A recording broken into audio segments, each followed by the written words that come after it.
Zach, I think a lot of people, whenever I talk to them, they want to know, why are there so many darn country music acts coming to the Ford Center? That's a question I'd like to know the answer to as well. And I know my friends and our readers have all expressed the same sentiment. Sure. Well, some people enjoy country music. I enjoy country music. I enjoy some country music. I enjoy the older country music, though. Yeah, I'm an outlaw country kind of guy. Yeah, Willie and Ray Price and, some of those older guys. But I guess, Waylon. obviously people are, Waylon Jennings. Obviously people are country music fans in the city because, sure. The concerts sell out. You get 10,000 seats filled for a one show. Yeah. People eat it up. Sure. Downtown is booming whenever there is a country music act here in town playing. The country scene in Evansville is peculiar to me because we have these concerts that sell out, and as Billboard pointed out in the last 2 years, Evansville was rated the #1 country market for digital sales, above Nashville, which is country music capital of the world. Evansville beat out Nashville for digital country music sales. But you know as well as I do that there is not much of a local country scene here. No, there really isn't. There are not a lot of local musicians that are playing country music. Yeah, it's weird. You'd think there'd be a group of people who would capitalize on that demand. Obviously, that demand exists. Yeah. I'm just saying, maybe that could be our thing, Noah. Well, moving forward, we took some of your questions in the community that Zach and I have been hearing and listening to for the past year or so about the Ford Center and about the particular acts that come to the Ford Center. And we took them to Scott Schoenike. I'm Noah Stubbs. And I'm Zach Evans. And this is Canvas.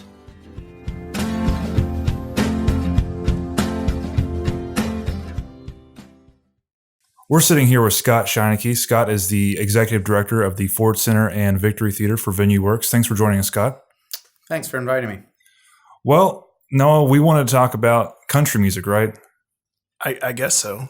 Well, music in general, touring acts. Touring acts. Yeah. Well, we can't talk about music in Evansville without talking about country music, though. True. Scott, we talked about this recently. Country music seems to be a big staple here with the Evansville live music market. Can you explain to us, how that came to be and why that is how it is? Well, Evansville has really established itself as a strong country market. And so it seems like that every show that comes in here sells well. And the acts like the city, they have some history here. And, so they just continue to keep on coming. Our proximity to Nashville helps a little bit. But really it's about ticket sales and people seem to love it. They put them on sale and we're always above the national average on ticket sales. So they just keep coming back. So promoters and I guess band managers know Evansville's a good spot to sell tickets. Yeah. And they know Evansville's always been a strong market and like I said, the building, we've opened up a number of tours there. So they kind of like it as the building too. That helps. So they're comfortable with the building. They know they got a great fan base here. So it's an easy choice for the promoters and the agents and the bands also here at Evansville. And they're all for coming here and maybe even starting the tour here. So what would you say to a fan of maybe, I guess you guys were talking about as I was walking in, classic rock or hip hop or any other music genre that we don't. I guess we're seeing a little bit more classic rock, but we don't normally see hip hop or maybe like a mainstream rock act come through as often as we do country music. What would you say to a fan like that? Well, in short, I guess is attend as many events that you can like it because success breeds success. Sure. And and when I came here, obviously I knew it was a good country market. I had done my research, but I came from the last two markets I was very active in. Active rock or new rock, and so country was actually. What were the last two markets that you were in? Cedar Rapids in Iowa and Grand Rapids, Michigan, both do very strong in act. So I came here to a little bit out of my comfort zone. Yeah, kind of the bands that I had been doing, like there just was no traction. I'd call the same agents, promoters, and they'd be like, Evansville, yeah, we've been there before, but we get so sales. Sure. And that really came to be, so I figured out I had to push the market a little bit. You can only beg so long and get so many results. But So we actually we bought the band Aerosmith, brought them in, and we had to sell that to that agent, going, "Don't worry, we'll be all right. We'll sell." Yeah. Even at as classic rock, you see those ticket prices. It's not cheap, and they were like, "Well, Yeah. we don't know," but we couldn't get a promoter in, so we actually had to go out and say, "Look, I'll be the promoter. I'll show you." And it did so well that we weren't even on the radar for Motley Crue. At that point, they had already pretty well booked and knew where they were routing. We did. Aerosmith came out strong. All of a sudden, Motley Crue. All of a sudden, well, maybe we'll take another look at it. Sure. And when Motley Crue did really well, then Def Leppard starts. So just all of a sudden now they're snowballs. Yeah, and that's true. And so in the active rock, we've had some tough. We've been on the tour, but we're on the bottom half on the tour as far as attendance, and some of those bands, and that hurts getting them back because they want obviously want to be. But now with Shinedown and Five Finger Death Punch coming here in May, we're doing great. We're doing awesome, and and that kind of great because that's also going to help in that kind of genres, and we'll keep their hip hop is still in that kind of that pop stuff. As seems like you're nobody, and then all of a sudden you're somebody selling 17,000 seats, and we do run into. That's more of a capacity issue there. Sure. Of just it seems like they hit so fast. Yeah. And normally fade so fast. Sure. Where the older, the kind of more of the rock and the country bands, you kind of build up a little bit and you hit your peak and maybe come down a little bit. Yeah. But pop and some of the hip hop it's in and out so fast that it just kind of skips right over that 10,000 seat arena. Yeah. And they just really hit the major markets, make their money while they can and get out. Yeah. But bringing it back to Aerosmith, how big of a risk was it for you guys to go out on a limb and say, yeah, we'll be the promoter, we'll take the band in, we'll sell the seats? How big of a risk was that? By the time you get all the numbers in, you're pretty close to seven figures. So it's quite a risk, and obviously we're going to sell a number and most tickets, so it wasn't like but yeah, it's quite an investment to reach out there and show our commitment to the market. Going, look, we're here and they're behind it. Let's prove it. And luckily it turned out to pay off really well, or I'd have to, be coming up with excuses the other way pretty quick.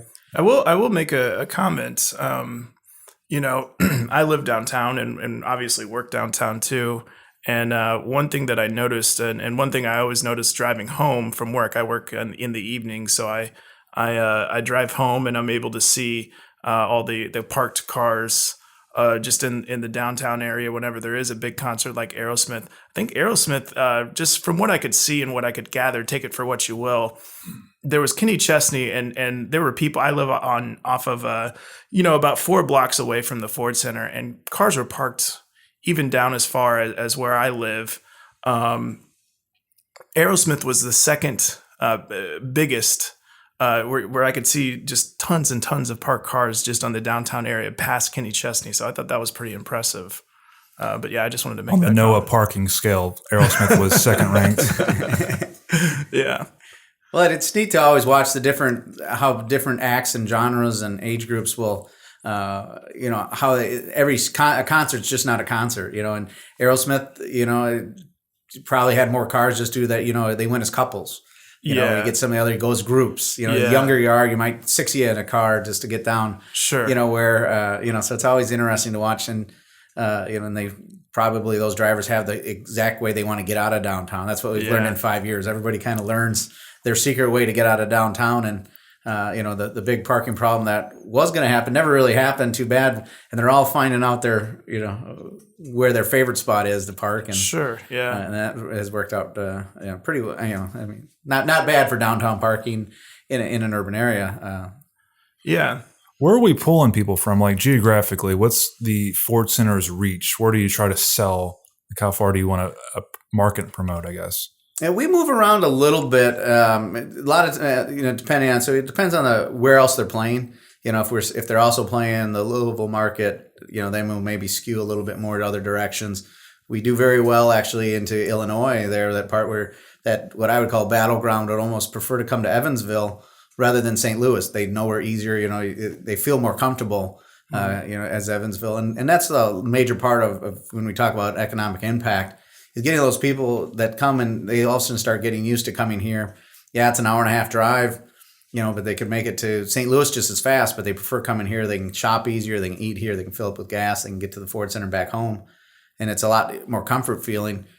And statistically, we track that stuff, and of unique ticket buyers 48% of the people are more than 20 miles away from the Ford Center. So, I mean, it definitely is working that impact of, the people are using this as a hub in Evansville. And it had always been an established hub of this tri-state area. Yeah. But really, when you watch that, it really shows that, you get a lot of, the hockey and basketball, a lot of those people are local and they come, but it also shows a huge number of those concerts chain that, they're coming from more than 20 miles away, which I think is proving what the arena should be doing. Now, in terms of, you talked about sort of the competition between St. Louis and here, for just as an example, but how much of that is really a competition? I was looking at several summer acts that were just coming through the area. Some of them would play at St. Louis and Nashville. Some of them would play Chicago, Indianapolis, and maybe Louisville, but they would never play all of the. We think, or at least I think that all these acts are going to everywhere else around Evansville, but they're not coming to Evansville. In reality, they're only going to like maybe two venues, one being Chicago, one being, maybe St. Louis, and then they just dip out on the rest of the Midwest venues. How much of that is really a competition between, it seems like, we have all these hubs around us. How much of that is a competition between those other cities?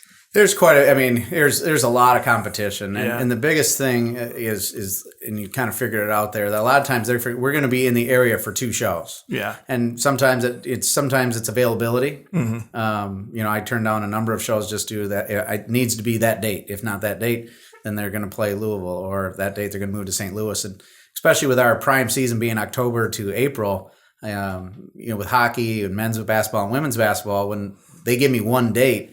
A lot of times it'd be like, I'd love to do that, but sure. Can you do the Friday night before or the Wednesday night? And they're like, no, it has to be that Thursday. Yeah. And then it's like, well, can you come back around? They're like, yeah, it's kind of, we're coming through. They got two shows in this area, maybe three. Mm-hmm. And some of the huge shows will do all, but most of them kind of, and it rotates around a little bit. Like you notice that, it's not always the same, but you play 2 or 3 out of the market of 5 buildings. Yeah. And figure people will drive. And, I think that's the other thing is they kind of know Evansville will drive to some of these markets a little easier than St. Louis is probably not coming here, where Evansville will go to St. Louis. Yeah. And there's, that's hard to compete against because there's just some reality to that, they go where the population bases are.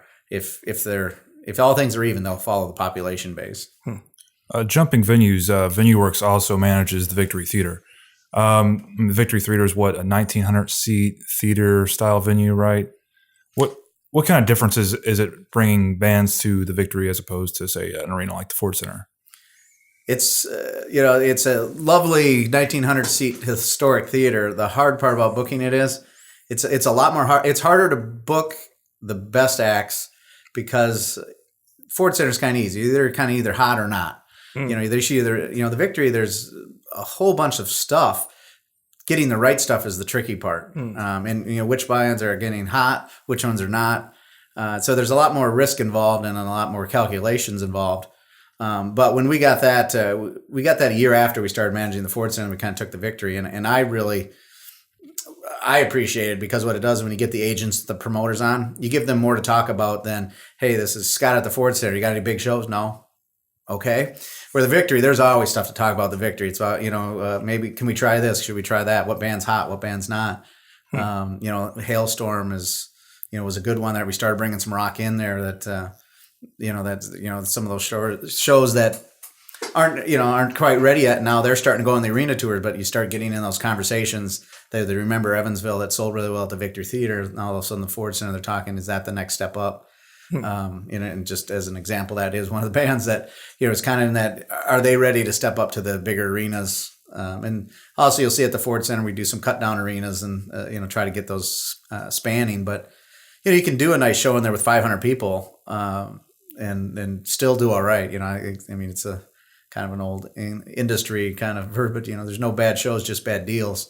Some people come in and if it's not a sellout, they assume you did horrible. It's like, no, it's really, we didn't pay them that much. So at 500 people, we're okay. Yeah. And then you can go to a sold out show and go, we're counting on, the hotter they are, they know they sell the tickets. They want more money. Yeah. So, some of the smaller acts actually, you kind of look and go, well, it didn't sell out. And it's like, well, not all shows are designed to sell out. sometimes they're, at the right price, you can make money and do a nice show, hit another demographic of the market. And that's the other thing. These buildings are both built for quality of life. So we would try to spread that out a little bit, and not everything's going to be a 1,500 seat sellout, or, some things are 500, but it hits a group of people that have nothing else to do. And that's been one of our charges as, from the city has been just, we try to hit everybody a little bit. So even if it's 500 people, are we hitting, that's the only thing they came to the Victory for? Well, that's still a success for us too, because you're getting somebody different in the building, rather than just your country concerts that would probably see us, 8 times a year. You get some other different groups. So if I am a hip hop fan, I might see an act, but it might not be Jay-Z or a huge headliner like Future or something like that. Yeah, that's the reality of that is. But the part of it is come to the shows that are here, because that's what they're also looking for. Is going to look. If we sell a show that was so. Yeah. Then all of a sudden the promoters go, well, I wonder how the bigger act would do. Yeah. And that's how you kind of build that up. And even going to the classic rock, it starts way back at REO Styx. We did Styx at the Victory by themselves. It did well. It just starts perking the interest of the agents and the groups, because it is a pretty small industry. So you can get a good reputation really fast, or a bad one, whether it be true or not. Your reputation follows you pretty quick on some of that stuff. You have a couple bad shows, all of a sudden, Evansville's it's not a hip hop market. Well, given the right hip hop, it might be. Yeah. But it's hard to get them to say, well, come and invest in us. Give us a shot, and we'll show you what we can do. But when we get the shot, you sure have to do it. Yeah. That's kind of that trick. So I want to kind of pick your expertise here with concert venues. Not asking for any political discussion, but Mesker Amphitheater is something near and dear to most of the community. Just in a more abstract way, do you think the market can support an outdoor concert venue through the spring, summer months? Is that something that you think? Definitely, because there's certain bands that they get geared up and they want to play outside amphitheaters. I mean, during the summer times, a lot of it, they're playing the same. They're playing here. You know what? They won't go inside and play the Ford Center. They're playing outside at that tour. They're outside, and sure, you're off the grid. It's not a discussion point. They're just playing amphitheaters right at that point. So is it competition? It's definitely not competition with the Ford Center. I think it only helps us bring a show to Evansville. I mean, whether they choose, the Ford Center or Mesker, I don't think we would definitely not lose any shows due to it. I think we only gain shows for the area. And amphitheaters are nice. It's it's probably about the right size, about 7,000-8,000, I think is what the number is there, depending on what needs a little work. But I mean, I only see it complementing the venues that the city has, and bringing couple concerts a month during the summer months, which the Ford Center realistically is never going to produce, just because the bands they're telling us they're playing outside during those months. That's where they want to play. Sure. With all the county fairs and all that, their sound system, all that, that's the mode they're in. Yeah. I had talked to Dan Adams, City Councilman Dan Adams today, and he was telling me that, well, he just doesn't think Mesker Amphitheater is viable anymore because people don't want to sit outside for music. They want to be air conditioned. I disagreed with him. Maybe it's just because I'm in my 20s, but I mean, you look at Indianapolis and then Cincinnati and Louisville and Nashville and St. Louis.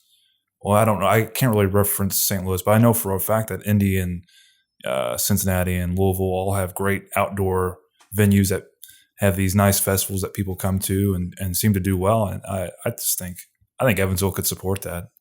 Well, you see music festivals too popping up that are becoming more mainstream than they were perhaps whenever we were, late teens. That's definitely a 2000s thing. Yeah. I mean, it happened in the 90s, but since Bonnaroo, it's really exploded, it seems. Yeah. I mean, Romp across the river, I don't know how much you guys study like outdoor festivals, but that seems to be a very popular. I think like 30,000 people come for the weekend. Seems like a pretty good deal. Well, the festivals definitely have changed kind of the way they go with that ticket, the pricing and the number of bands at that price is a unique way to do it. As far as the outside weather, I come from a northern climate where everybody wants to be outside when it's nice out. Yeah. So if your concert's booked on the right day and it's nice and 80 degrees and sunny, you're a genius. If it's raining or cold, then everyone's going, why? What? See, we should be inside. So it's one of those that I think you're at the mercy a little bit sometimes of a little bit of luck. Yeah, sure. You could book 6 shows one summer and it'd be extremely hot or rainy, and everyone will question you, or you could have 6 awesome days and everybody goes like, this is exactly what we needed. So, or everybody's drunk and they don't care either way. well, Perhaps that's why Summerfest in Milwaukee, Wisconsin waits till like mid-July to do their music festival, just to make sure that they have that good weather up north. Well, looking ahead, Scott, the VenuWorks just got renewed to manage both the Victory and the Ford Center for another 5 years. Is there anything we can expect to see change in the next 5 years in the way those venues are managed, or what we see happening over there? Nothing dramatically. I mean, it's always an ever-changing game. So, I mean, we'll always be trying to watch and keep up. And I think that's the one thing I enjoy about working in these venues is it's definitely not a job. In 5 years, I know it will be different. How? I just don't know how yet, but I guarantee it will be. Even from when we opened from this to now, you just kind of keep adjusting, changing, trying to push the market. The one thing certain point you can run the community out of money if you do too many concerts, but I think we're a long ways from that cry. But so when we hit that, then we'll maybe have to change our strategy a little bit. But right now, I think we're going to continue on trying to push that market and continue to do a good job in the country. But it looks like we've got some ground on classic rock. Maybe after this, some decent active rock here, maybe we can get some. Maybe we start doing a few more of those a year and start rounding that out. Hip hop and pop, I'll continue to work. I haven't gotten much traction in that, but that's going to be an uphill climb. So, but I think that's the ever changing things, and we just keep on changing with the times. Well, while you're here, how are the sales for Def Leppard and the active rock Five Finger Death Punch? How are they going? I'm sure they're both on sale now, right? Both are on sale right now, and both doing extremely well. I talked with both agents actually this week here, as Def Leppard just went on sale, and he's extremely happy. And starting to talk to him about some of his other acts that he manages, and that's what I want to hear. So that was my level of success today. Was he was happy and talking about what's next. And Shinedown Five Finger Death Punch is like I say, it's already doing better than most markets. So that's what I want to hear on that one. Because that one will get that next conversation. Because a lot of those go, they're kind of all heading to Rock on the Range there, and that festival. That's how we'll always. If you notice, we always kind of hit one in May. They're all starting to head out. They want to do a little tweaking and getting together and making it so. You'll normally do us one, but you may see us be able to do 2 or 3 in a year with sales like this. I'm fairly optimistic we should pull in some more, and that's just the ground game. There is just kind of keep pushing and overproduce, and it comes by itself after that. Def Leppard, just doing some research for today and getting on some like ticket sale websites. It seems like, and just music review magazine websites. It seems like that's actually a pretty big national tour. Overall, like people are talking about that's one to watch this summer. So I think that's pretty cool that it's coming here. Yeah, that definitely was a big score for us because it's been playing mostly major markets and buildings much bigger than ours. So I think that, I think it definitely, and putting REO and Tesla and Def Leppard on one ticket is, I'm not even sure we needed all 3 bands, but it's nice to see because it kind of, with REO and Def Leppard, you wouldn't always put those 2 together. Going back to one of the other big production concerts, Motley Crue, I can just imagine you sitting there in the audience or wherever it is you sit, praying that the Ford Center did not burn down with all the explosions and fireworks that were happening in the Ford Center at night. How much preparation has to go into something like that? I mean, obviously it was safe, I would assume, because nothing bad happened. I'm sure you knew that was going to happen, right? With the Oh yeah, we always they actually have to file for permits and not for the pyrotech, and we have a number of the firemen come down and test it and verify the pyrotechs. But it's amazing how much stuff is going into the shows now and the pyrotech, and that whole concert was even if you weren't, I had a number of people that went there for their spouses, and they went away going, "Wow, that was something." And even Alice Cooper, even if you're not, people said, "Well, wow, that was." I don't know what to say about that, but it was entertainment. Even if it's not your music, it was definitely entertainment. Yeah. And that was. But those. It's amazing that these guys load in, load out every day. They're going to be loaded out our building by 2 and maybe playing by 9 a.m. the next morning. They're doing the same thing, resetting it up. So it's it's amazing that these guys can roll into these buildings. We're all different in some ways and some sorts, but their crews that roll with them is quite an amazing feat to be that organized and to come in, roll that stuff out, put it in, and then pack it all back up, sleep overnight as the bus is driving, and put it all back out the next day and put it and do that 3, 4, 5 times a week is I mean, it is pretty impressive that they can do that, and they are that organized. I mean, there's even computer programs that tell them where the boxes go in their trucks. Everything is well thought out and well calculated now.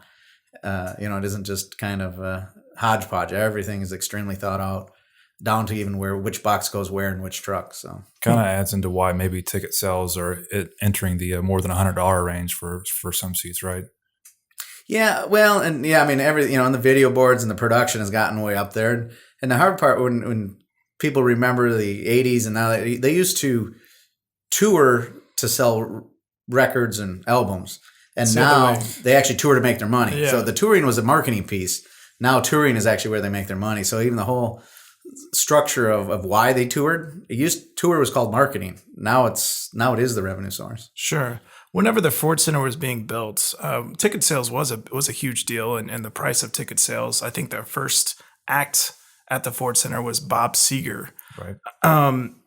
Do you think that you all have done a good job of keeping ticket sales right where they need to be for the city or for the community? Well, I'm kind of cheap, so I always think they're always a little high.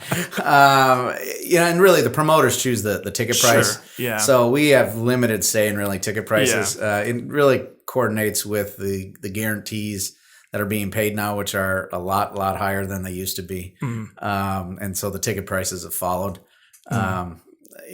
But, as much as I think we've actually, and I don't know if that's good or bad, but we've definitely expanded on how much an Evansville ticket payer will or ticket buyer will pay. Is willing, yeah. Because it used to be, anything, $80 was too high. And I mean, that was the one thing that, if nothing else, Aerosmith broke. I mean, to have that act come here, yeah. I mean, tickets were $145. I was nervous about that price in this market, but it's funny, the mentality sometimes, if you go up to Indy or Nashville, you pay that. Well, that's just what it costs. Yeah. Now it's in Evansville, it should go down. It's like, actually, the price should go up because we have less seats. So it's the same number. They don't take less money because they're playing a smaller building. They get paid the same, so you just have to divide it up differently. Yeah. But it definitely helped, I think, in some other areas that it showed that for the right act, they'll pay. Is it too high? Yeah, I probably always. But if you enjoy, if that's what you love and that's your, that's where you want to spend it, it's cheaper than going to Louisville or Indy and spending a night with a hotel and all that. So I guess if you take the weekend package that you might spend, it's still fairly reasonable. Yeah. Yeah. There's, you could go home and cook a meal as opposed to going out to a restaurant in Louisville or Nashville. And booking a hotel room. Yeah. Well, thanks for joining us, Scott. We appreciate it. Thanks. Well, thanks for having me come down.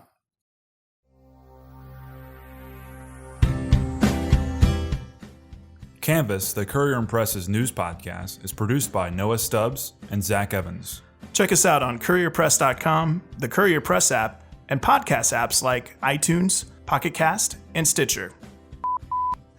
Zach, what's up with all the country music come to the Ford Center? When am I going to get my act to come here? When am I going to see African Bambaataa and the Zulu Nation? When is Evansville going to be on Planet Rock?